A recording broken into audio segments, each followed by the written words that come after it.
Pizza is one of the most popular foods in America, and the country has over 95,000 pizza restaurants.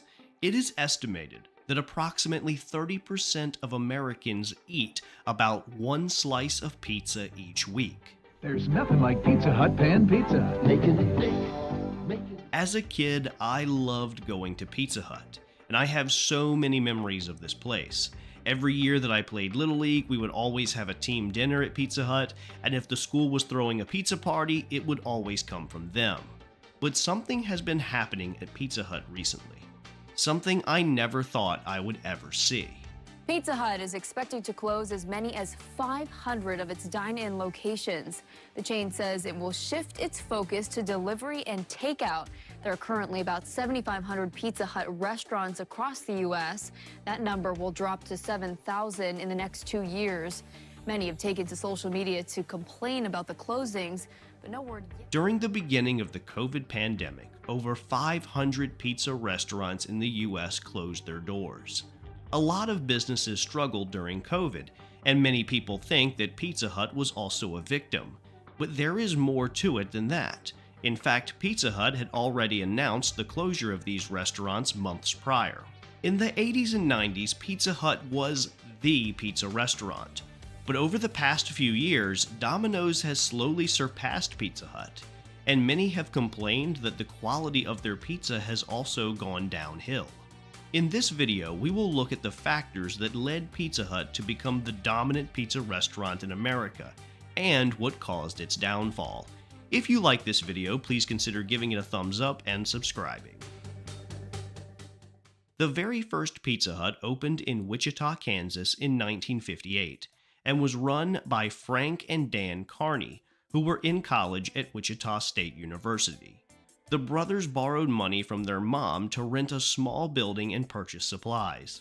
Most businesses put a lot of thought into their name, but the reason the Carney brothers named their restaurant Pizza Hut was because that was the only name that could fit on their sign. The Carneys wanted the name of their restaurant to start with the word pizza, so that everyone driving by would know what they sold. After that, they only had enough room for 3 more letters, and Hut was the only word they could come up with.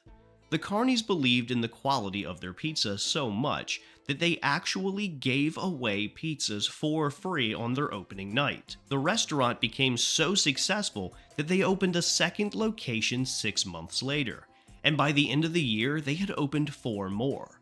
It seems almost impossible that 2 broke college students with limited business experience would be able to not only start a successful restaurant, but open 6 successful restaurants in the span of just 1 year. This kind of success is unprecedented. The restaurant was simple too. It only sold pizza in 2 sizes, and its most expensive pizza was a large supreme with 8 toppings that cost only $2.50. One fun fact I found out while researching this video was that Bill Parcells, the former Super Bowl winning NFL coach, actually worked at one of these early Pizza Hut restaurants when he was a student at Wichita State University.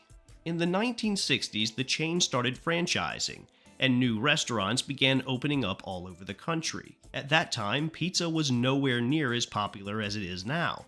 Italian food in general wasn't exactly mainstream, so you could kind of credit Pizza Hut for making pizza a big deal in America. The original Pizza Hut is actually part of the Wichita State University campus now, and has been converted into a museum that contains the original cash register. The museum also features other memorabilia from Pizza Hut, including its original mascot, Pizza Pete. The iconic red roof was designed by architect George Lindstrom and was incorporated into new Pizza Hut restaurants in the late 60s and 70s. By 1971, Pizza Hut had over 1,000 locations, including some in Canada and Germany, and in just a few years they would double that to 2,000 locations. The Carney brothers ran Pizza Hut until the late 70s, and introduced many concepts such as food delivery.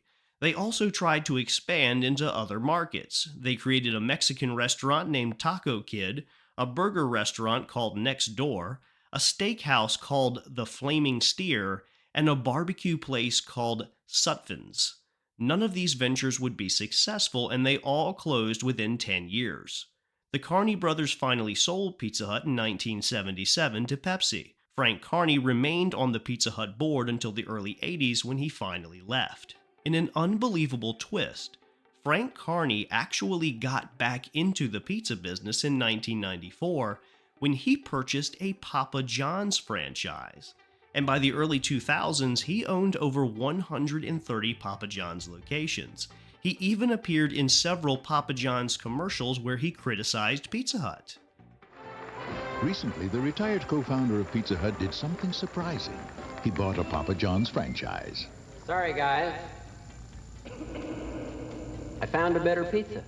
We hear stories all the time about employees leaving a company to go to work for the competition, but it's rare to hear about the founder of a company leaving, then directly competing with their previous company. It also wasn't like Frank just switched sides all of a sudden. He stayed retired for 15 years. So not only does Frank Carney get credit for starting Pizza Hut, but you could also argue that he was responsible for helping Papa John's expand as well. Despite no longer having the Carneys around, Pizza Hut got even more successful. Within 10 years of being bought by Pepsi, they had expanded to over 5,000 outlets, and by the mid-90s, they had 7,500 locations. One of the things that helped Pizza Hut grow tremendously during the 80s and the 90s was its themed pizzas. Originally, Pizza Hut only served thin crust pizza, but after a couple of years, they started selling deep dish Chicago-style pizza as well.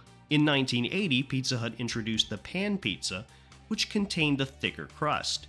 Most people don't know this, but the pan pizza was designed to be the ultimate takeout and delivery pizza because the thicker dough retained more heat, so it would still be warm when it reached your table. Most restaurants only serve one type of pizza. Sure, you can get whatever toppings you want, but at Pizza Hut, you could choose if you wanted thinner, thick crust, which was groundbreaking at the time. Domino's would end up copying this, but not until 1989.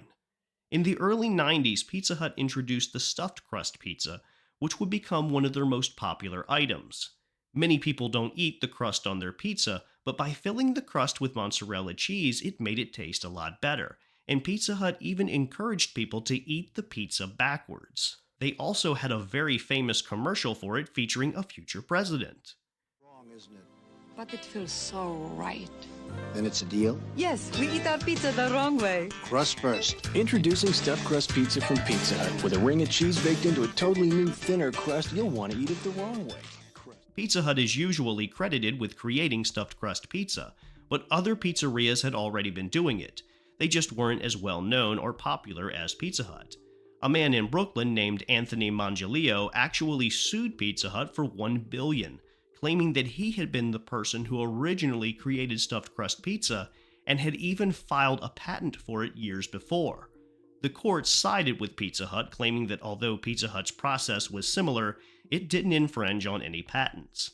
After this ruling, the frozen pizza company DiGiorno also started selling stuffed crust pizza a few years later, as did Little Caesars and Papa John's. If you go to Pizza Huts in other countries, you may find crust stuffed with more than just cheese.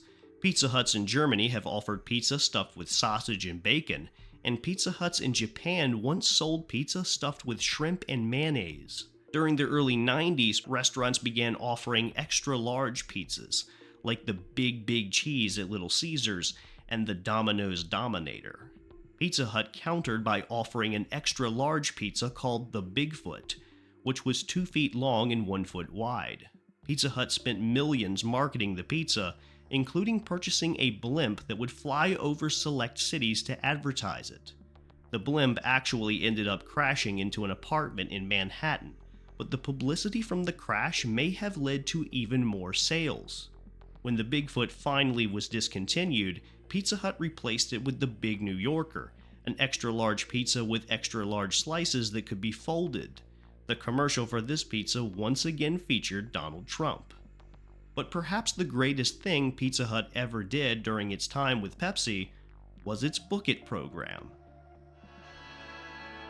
The Book It program from Pizza Hut encourages kids to read by giving them their favorite food, pizza. Beginning in 1984, schools could register for the program and receive coupons for free personal pan pizzas that could be redeemed at any Pizza Hut.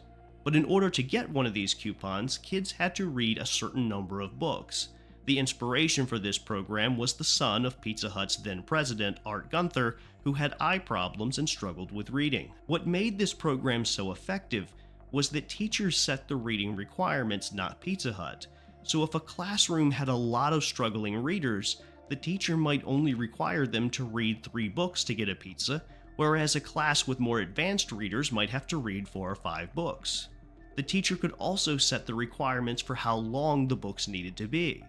Not only was this a great way to encourage kids to read more, but it could be fully embedded into the school's curriculum. As a kid, I loved Book It and earned so many personal pan pizzas.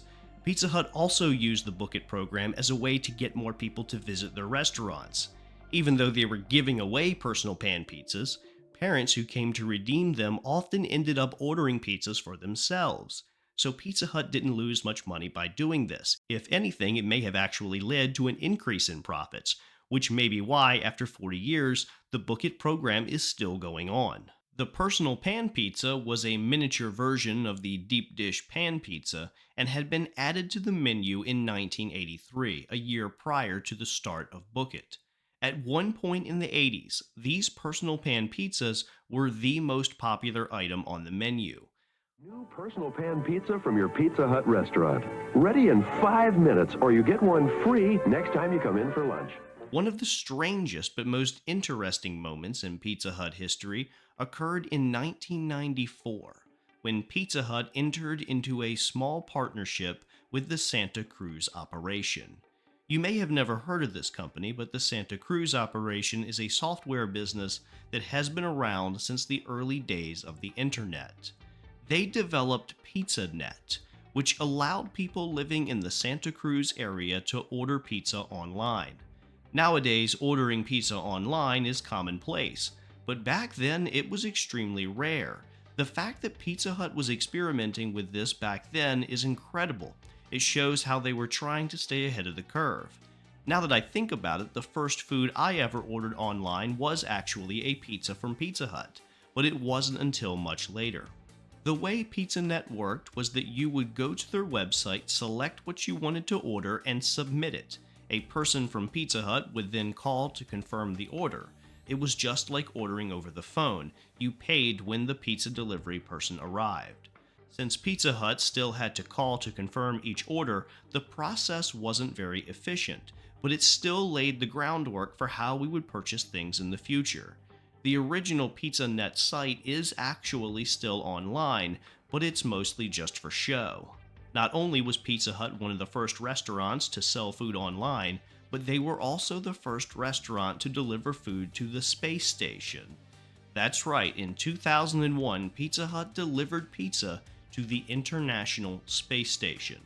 It allegedly took $1 million and a year to figure out how to get pizza into space. The project was a collaboration between Pizza Hut and scientists in Russia. As you probably guessed, this was not a typical pizza. It had to be vacuum sealed to survive the journey and was only 6 inches in diameter because the ovens on the space station were really small. It obviously had to be reheated. The pizza was also topped with salami instead of pepperoni because it was discovered that pepperoni would lose its flavor in space. The Russian rocket that carried the pizza to the space station actually had a 30-foot Pizza Hut logo on it. These kinds of stunts weren't new. Pizza Hut famously delivered pizza to the White House in 1989 and would later deliver pizza to Mount Kilimanjaro in 2016. Pizza Hut ran many other promotions during the 90s and early 2000s. One that I remember the most was their partnership with Fox Kids and Marvel. Strange and powerful forces are attracting people to Pizza Hut. It's the Marvel Comics X-Men video with a mini comic book, pull-out poster, and trading card, all for only $4.99 with any pizza purchase. X-Men was one of the most popular cartoons of my childhood, and you could actually get X-Men VHS tapes from Pizza Hut. I still have 2 of them. And when DVDs started to become popular, you could get a free DVD with the purchase of a large pizza. I still have my copy of Mr. Mom and Honeymoon in Vegas that I got from Pizza Hut during this promotion. By the late 90s, Pepsi had also acquired Taco Bell and Kentucky Fried Chicken, and spun Pizza Hut and those restaurants off into a separate company called Tricon Global Restaurants, which then changed its name to Yum Brands in 2002. Because they were all owned by the same company, it was not uncommon to see combo restaurants that featured products from both Pizza Hut and either KFC or Taco Bell. However, most of these restaurants only served a limited menu. Pizza Hut is most famous for its Red Roof dine-in locations, some of which featured all-you-can-eat buffets, salad bars, arcade machines, jukeboxes, and even beer. But by the early 2010s, Pizza Hut started shifting away from dine-in locations and instead focused on takeout, similar to other pizza chains. Locations that only offer takeout or delivery have lower operating costs and are much smaller, so it kinda made sense to pivot to this model. Dine-in sales had also been decreasing significantly. The problem with this shift was that it took away the one thing that made Pizza Hut unique. Sports teams and many families enjoyed dining in at Pizza Hut, which was something you couldn't do at Domino's, Papa John's, Little Caesars, and many other pizza chains. By getting rid of this, the company alienated some of its most loyal supporters. Pizza Hut briefly experimented with something called the Pizza Hut Bistro, a dine-in restaurant that offered types of pastas and sandwiches, but it seems like they didn't take off because only 50 locations were built worldwide. By the mid-2010s, Pizza Hut's profits stopped growing, and for the first time in the company's history, they were in serious trouble. In 1995, Pizza Hut controlled 25% of the pizza industry. That means that back then, 1 out of every 4 pizzas sold in restaurants came from Pizza Hut. By 2016, Pizza Hut's share of the market dropped to less than 15%, and by the end of the decade, Domino's had finally overtaken Pizza Hut as America's best-selling pizza restaurant. So what exactly did Pizza Hut do wrong? Well, for starters, Pizza Hut overexpanded. At one point in the town I lived in, there were 4 Pizza Huts within a short driving distance. Although the shift to carry out and delivery only seemed like a good decision, it took away some of the best things about Pizza Hut. In fact, only about 10% of their sales now come from dining in. But I think the thing that hurt them the most was the changes they made to the quality of their recipes. Over the last 2 decades, Pizza Hut slowly changed its ingredients. So if you've ever thought to yourself the pizza just doesn't taste like it used to, well, you're absolutely correct. In fact, the pizza served in their restaurants today is very different from what was served in the early 90s. Back then, when you bit into a slice of pizza, it was very chewy, and sometimes the cheese would get stringy when you pulled the pizza away from your face. Nowadays, the pizza is really stiff and compact, similar to frozen pizzas. According to people who have worked there, Pizza Hut used to make the pizza dough fresh each morning. But during the late 90s and early 2000s, Pizza Hut began using pre-mixed frozen dough. The sauce and toppings also come pre-packaged now, and the cheese arrives frozen, so almost every ingredient is mixed and prepared in a factory somewhere else.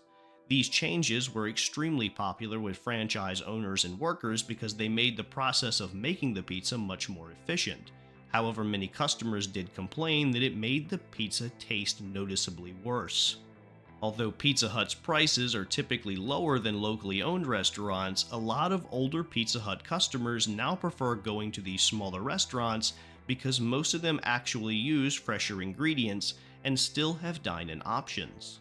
In 2015, in an effort to improve their pizza and offer customers more options, Pizza Hut started adding flavors to their crusts and allowing customers to choose which flavors they wanted. These options, along with others such as offering more flavors for their wings, were a nice touch, but they didn't do enough to improve sales.